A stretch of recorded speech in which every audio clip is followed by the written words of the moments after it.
Hello, my name is Eduardo Gonzalez, and for my presentation I'm going to discuss about homework versus no homework, or whether it's good that we have homework or it's better off we don't have homework. For me, I'm in a mixture opinion of both, which I kind of think we should have less homework to do, but honestly I think it's better off without homework. But anyways, I want to look into the historical context of homework, on the effects that it had on students 100 years ago, and I want to look into the effectiveness that homework had for students who did the amount or spend less time doing homework. And then I want to look at the perspectives of homework it has for the good, for homework, or for the bad, no homework. Let's say that, but. So we all know what homework is. Homework has been around for centuries. It's just teachers giving us homework to do at home and then we turn it in the next day. It's been around for a long time, but it's interesting that parents back then view it as a form of abuse, which I thought was odd, because I thought it would be very beneficial. But there's this one incident that took place in Texas in 1887 where this student was whipped by his teacher, and because of that, he literally stabbed the teacher. The student took out a knife and stabbed the teacher under the shoulder and in the leg. To me, that's very extreme.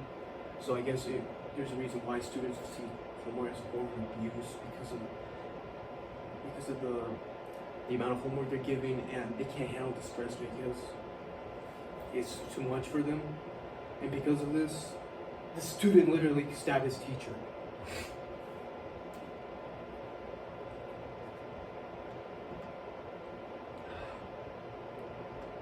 So even though as time passes on, they started valuing education more, so they start giving out more homework. But how effective was for giving out the amount of homework? So in figure 1, this chart shows students who receive more homework but don't really do well in their academics, in achievements when they do it. And then in figure B shows the less time that students spend on their homework, but they still do well in their classes. To me, it just shows that students who study on their lessons instead of just doing the homework do well in their classes, instead of those who are giving the amount of homework, a lot of homework, just don't do well in their classes. Which for me just shows that if we have less time to do homework, but if we spend more time studying, we can do well in our classes.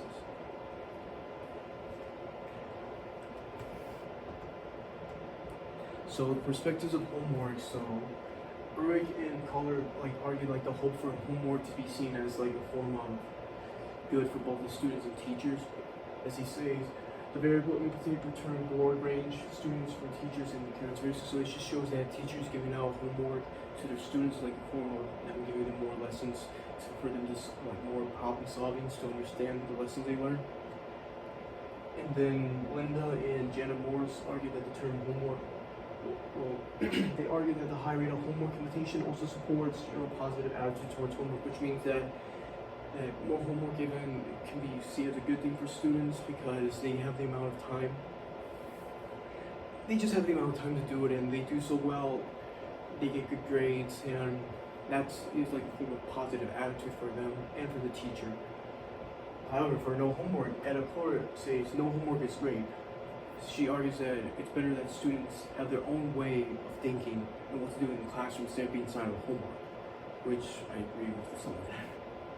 And then Robert and Deborah explains how it's beneficial to have homework, but having it as a form of every day to do, it's just not going to be effective enough. So saying that it's beneficial to do homework based on the writing, the exams, or the projects they're doing, but having it every day is just not going to work so well for students. So in my personal opinion, I believe that we should be having less time to do homework. I mean having more homework is just, it won't make any difference, because even if we have more homework, we're probably not going to do so well. It could affect our grades. And then for no homework, it's good, no homework. But if we don't have homework, what exactly are we learning from our lessons? So I think it's better off we have less homework. And these are the sources I gathered from my presentation. Thank you.